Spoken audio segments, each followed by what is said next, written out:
Hi friends, good morning. मैं नीतीश भारती। मैं आज उपस्थित हूँ आपके अपने चैनल डीसीसी आर्ट्स क्लासेज में, और मैं आज हिंदी के फर्स्ट चैप्टर क्लास 12 हिंदी के फर्स्ट चैप्टर बातचीत जो बालकृष्ण भट्ट के द्वारा लिखा गया है उनके बारे में बात करूँगा।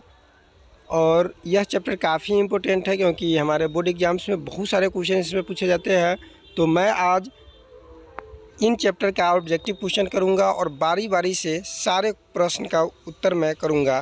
तो सबसे पहला यह अध्याय है मेरा 1। चैप्टर का नाम है बातचीत जो बालकृष्ण भट्ट के द्वारा लिखा गया है, और यह जो है बातचीत एक निबंध है। बालकृष्ण भट्ट जी का जन्म जो है 23 जून 1844 ईस्वी में हुआ है और इनका मृत्यु 20 जुलाई 1914 को। इनका जो निवास स्थान है इलाहाबाद उत्तर प्रदेश में पड़ता है, और इनके माता का नाम पार्वती देवी एवं पिता का नाम बेनी प्रसाद भट्ट जी है। बालकृष्ण भट्ट जो है जो एक गद्यकार थे और इनके पिता एक व्यापारी थे। बालकृष्ण भट्ट जी के पिताजी एक व्यापारी थे और माता एक सुसंस्कृत महिला, जिन्होंने बालकृष्ण भट्ट के मन में अध्ययन की अभिरुचि एवं लालसा जगाए थे। और बालकृष्ण भट्ट आधुनिक हिंदी गद्य के आदि निर्माताओं और उन्नायक रचनाओं में एक है। वे हिंदी के प्रारंभिक युग के प्रमुख और महान पत्रकार भी रह चुके हैं, निबंधकार तथा हिंदी के आधुनिक आलोचना के प्रवर्तकों में अग्रणी यानी कि लीडिंग है इनका बालकृष्ण भट्ट जी का। ये परिचय हुआ, और मैं अब क्वेश्चन आंसर के बारे में बात करूंगा। जो टॉप VVI ऑब्जेक्टिव क्वेश्चन है बातचीत से जो बालकृष्ण भट्ट जी के द्वारा लिखा गया है।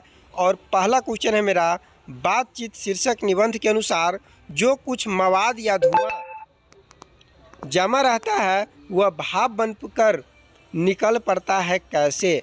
ऑप्शन है बहस करके, झगड़ा करके, बातचीत के जरिए, हंसने से। तो देखिए दोस्तों, इसका सही उत्तर जो होगा जो मेरा होगा बातचीत करके। बातचीत के जरिए हम लोग सारा बात कर लेते हैं। दूसरा है जैसा काम वैसा परिणाम किस लेखक द्वारा रचित प्रहसन है? तो यह जो जैसा काम वैसा परिणाम किस लेखक के द्वारा प्रहसन है, ऑप्शन है मेरा रामधारी सिद्धिनकर, जयप्रकाश नारायण, बालकृष्ण भट्ट, मोहन राकेश। तो इसका सही उत्तर होगा मेरा बालकृष्ण भट्ट सी। बालकृष्ण भट्ट के पिता का नाम क्या था? तो बालकृष्ण भट्ट के पिता का नाम अभी मैंने बात किया है बेनी प्रसाद भट्ट। इनका सही उत्तर होगा बी, बेनी प्रसाद भट्ट। चौथा क्वेश्चन है मेरा, दंपति स्वयंवर किस लेखक की रचना है? तो दंपति स्वयंवर जो है बालकृष्ण जी की रचना है। बालकृष्ण भट्ट की रचना बातचीत क्या है? तो बातचीत मेरा एक प्रकार का ललित निबंध है। बालकृष्ण भट्ट किस युग के निबंधकार थे? बालकृष्ण भट्ट जो है जो भारतेंदु युग के निबंधकार थे। इसका सही उत्तर होगा बी, भ्रातेंदु युग। अगला क्वेश्चन है, मनुष्य की बातचीत का उत्तम तरीका क्या है? ऑप्शन है मेरा विद्वानतापूर्ण बात करना, तर्कपूर्ण बात करना, भीड़ से बात करना, अवाक होकर अपने से बातचीत करना। तो इसका सही उत्तर होगा उत्तम तरीका है अवाक होकर अपने से बातचीत करना। अगला क्वेश्चन है, संवाद में सबसे महत्वपूर्ण क्या है? तो संवाद में सबसे महत्वपूर्ण जो है मेरा आत्मीयता होता है। तो इसका उत्तर हो जाएगा आत्मीयता सी। अगला क्वेश्चन है, बालकृष्ण भट्ट का जन्म हुआ था यानी कि कब हुआ था? तो बालकृष्ण भट्ट जी का जन्म 23 जून 1844 ईस्वी को हुआ था। अगला है, संयोगिता स्वयंवर रचना है। तो संयोगिता स्वयंवर जो रचना है मेरा श्रीनिवास दास जी की है। कौन सी रचना बालकृष्ण भट्ट की नहीं है? नूतन ब्रह्मचारी, 100 अनाज एक सुजान, भट्ट सद्भाव का अभाव, परीक्षा गुरु। तो बालकृष्ण भट्ट जी का रचना ऊपर से ABC तीनों है, D नहीं है, परीक्षा गुरु नहीं है। तो इसका आंसर हो जाएगा परीक्षा गुरु। कौन सी रचना बालकृष्ण भट्ट की है? तो बालकृष्ण भट्ट की रेल का विकट खेल, ये बालकृष्ण भट्ट जी की रचना है। बालकृष्ण भट्ट ने कौन सा मासिक पत्र निकाला था? तो बालकृष्ण भट्ट जी ने हिंदी प्रदीप नामक मासिक पत्रिका निकाला था। बातचीत किस विद्या की रचना है? तो बातचीत मेरा एक प्रकार का निबंध विद्या की रचना है। निबंध होगा रबिन्सो क्रूसो ने 16 वर्ष के उपरांत किसके मुख से एक बात सुनी थी, तो फ्राइडे के मुख से एक बात सुनी थी। बातचीत शीर्षक निबंध के निबंधकार कौन है? तो इसका सही उत्तर होगा डी बालकृष्ण भट्ट। बातचीत के माध्यम से बालकृष्ण भट्ट क्या बतलाना चाहते हैं? तो बातचीत की शैली बतलाना चाहते हैं बातचीत के द्वारा बालकृष्ण भट्ट जी। भट्ट जी को किसने अंग्रेजी साहित्य के एडिशन और स्टील के श्रेणी में रखा है? तो बालकृष्ण भट्ट जी को अंग्रेजी साहित्य के एडिशन और स्टील के श्रेणी में रखा गया है रामचंद्र शुक्ल जी के द्वारा। बालकृष्ण भट्ट का निवास स्थान कौन सा है? तो बालकृष्ण भट्ट जी का निवास स्थान इलाहाबाद उत्तर प्रदेश है। अगला क्वेश्चन है, बालकृष्ण भट्ट ने किस पत्रिका का संपादन किया? तो बालकृष्ण भट्ट जी ने हिंदी प्रदीप नामक पत्रिका का संपादन किया।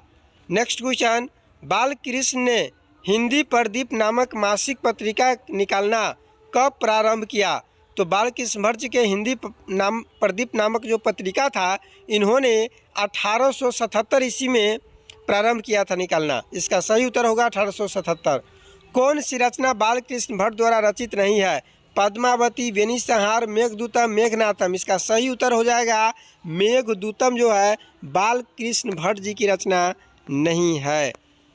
नेक्स्ट क्वेश्चन, कौन सा उपन्यास बालकृष्ण भट्ट द्वारा रचित है? मैला आचर, गोदान, 100 अनाज एक सुजान, अंतराल। तो इसका सही उत्तर होगा 100 अनाज एक सुजान।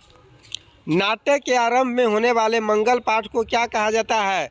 भजन, नांदी पाठ, मंगलाचरण, आरती। तो नाट्य के प्रारंभ में जो मंगल पाठ। नेक्स्ट क्वेश्चन है मेरा, रॉबिन्सन क्रूसो को कब तक मनुष्य का मुख देखने को नहीं मिला? तो रॉबिन्सन क्रूसो को 16 वर्ष तक मनुष्य का मुख देखने को नहीं मिला। नेक्स्ट क्वेश्चन, बोलने से ही मनुष्य के रूप का साक्षात्कार होता है, यह किसने कहा? तो यह बेन जॉनसन के द्वारा बोला गया है कि बोलने से ही मनुष्य के रूप का साक्षात्कार होता है। नेक्स्ट क्वेश्चन, असल बातचीत सिर्फ 2 व्यक्तियों में ही हो सकती है, यह किसका मत है? तो यह एडिसन साहब का मत है। अगला क्वेश्चन है, एडिसन के अनुसार असल बातचीत कितने लोगों के बीच हो सकती है? तो एडिसन जी के द्वारा असल जो बातचीत होती है जो 2 व्यक्तियों के बीच हो सकती है। बातचीत से मन किस प्रकार का हो जाता है? तो बातचीत से मन जो है हल्का और स्वच्छ हो जाता है। नेक्स्ट क्वेश्चन, किसके न होने से सृष्टि गूंगी प्रतीत होती? तो वाक शक्ति के न होने से सृष्टि गूंगी प्रतीत होती। आर्ट ऑफ कन्वर्सेशन कहाँ के लोगों में सर्वाधिक प्रचलित है? तो आर्ट ऑफ कन्वर्सेशन यूरोप के लोगों में सबसे अधिक प्रचलित है। नेक्स्ट क्वेश्चन है, बालकृष्ण किस काल के रचनाकार है? तो देखिए, बालकृष्ण भट्ट जी है जो आदिकाल, भक्ति काल, रीति काल, आधुनिक काल के रचनाकार है। तो ये मेरा कुछ इम्पोर्टेंट क्वेश्चन था फर्स्ट चैप्टर का। बालकृष्ण भट्ट जी के द्वारा लिखा गया है बातचीत, जो एक प्रकार का निबंध है, ललित निबंध है। तो आज के लिए इतना ही, फिर मिलते हैं हम लोग कल नेक्स्ट चैप्टर में नेक्स्ट टॉपिक के साथ। तो आज के लिए बाय। और आपने अगर मेरे इस चैनल को सब्सक्राइब नहीं किया है तो प्लीज़ सब्सक्राइब कर दीजिए, ताकि मैं इस पर हमेशा क्वेश्चन डालता रहूँगा। और अगर आप इस बार बोर्ड की परीक्षा देने वाले हैं 2024 में इंटर का, तो आप यहाँ से अच्छा खासा तैयारी करके अच्छे मार्क्स ला सकते हैं। तो प्लीज़ वीडियो को मिस नहीं करें, इसलिए आप बेल आइकन दबा दें, सब्सक्राइब कर ले। और अगर कोई स्टूडेंट हो या आपके कोई रिलेशन हो जो 12th का इस बार एग्ज़ाम देने वाले हैं, तो उनको प्लीज़ यह वीडियो शेयर कर दीजिए, ताकि उनको भी कुछ सीखने को मिले। सो थैंक्स, मिलते हैं नेक्स्ट वीडियो।